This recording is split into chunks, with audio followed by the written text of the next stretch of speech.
Today we're going to be using some of our beautiful scrap papers and turning some of our trash or scraps into kind of a beautiful flower collage. To begin, you are going to get a tall piece of paper and you want to use this paper vertically, and you are going to flip that over and begin by writing your name on the back in pencil along with your class code. Once you have done that, then you need to make the centers for your flowers. And to do that, you're going to use some of our scraps and also some of our circle punchers.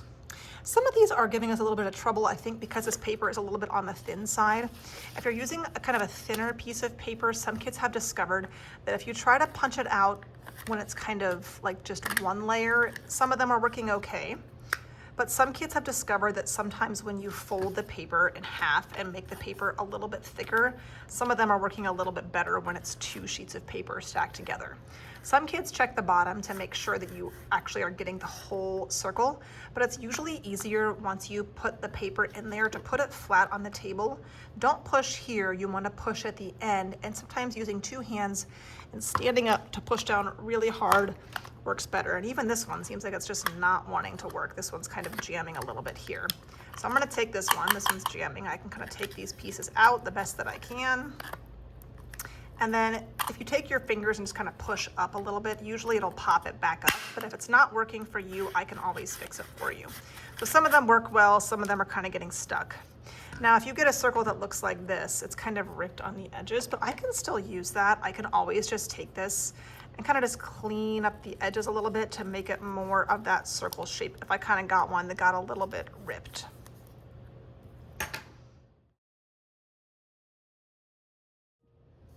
Once you have kind of punched out, I don't know, somewhere between maybe 5 to 8 circles, you don't want to do too many. If you have any extra scraps, put those back in the box for someone else to use, and then you want to decide how you're going to kind of arrange your flowers. Now, you don't want all of your circles to be glued too close together because you have to have some room to add some flower or petal details around it. You can also slightly change these. Some kids have taken like hole punchers and they've actually cut out or kind of punched out a smaller circle out of the middle. And some kids are actually saving some of these tiny little hole punches and turning those into like really tiny flowers. So if you want to add some extra details with a hole puncher, that is an option, but you do not have to do that. When it is time to glue, you do not need a lot. I'm just going to slide all mine off here. And I'm just going to put some glue on my actual paper. And the goal here is not to have this smush all over your paper. You just need a very thin smear. So I'm going to start near the top of my paper. And again, I might glue my biggest ones first. I want to make sure that I save some space to be able to add the petal details. So when I glue this next one, I don't necessarily want it to be here. I want to leave a little bit of white space between them. So I'm going to put a little bit of glue on the paper, or if it's better on the back side, that is really up to you. All right, I'm going to start with this. I have a couple extras that I might use, but they're kind of small, so I might save them for the end to see if I have any spaces that feel empty. From here, you're going to use some of these flower doodle idea sheets, or you can also completely do your own versions.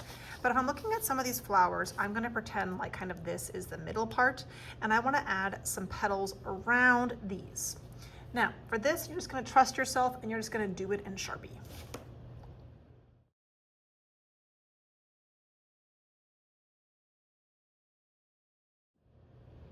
Now, sometimes when you start adding in your flowers, you're like, man, this one is going to hit this one, or I don't really have much room for this. You can always use your overlapping techniques.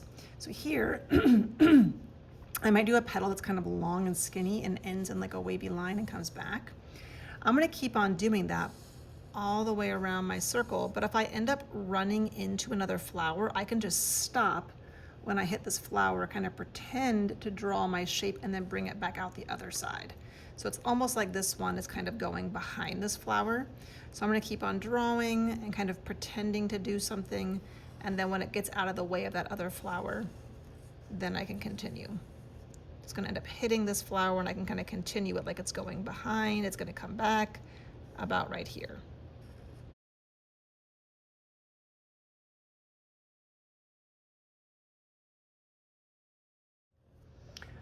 Once you finish adding your flowers, if you decide that you have like an empty space or if you want to add some extra flowers, you definitely can. Some kids have chosen to add like a vase shape at the bottom. Some kids just draw some stems kind of coming down off the bottom of the paper, like maybe they're growing in a garden.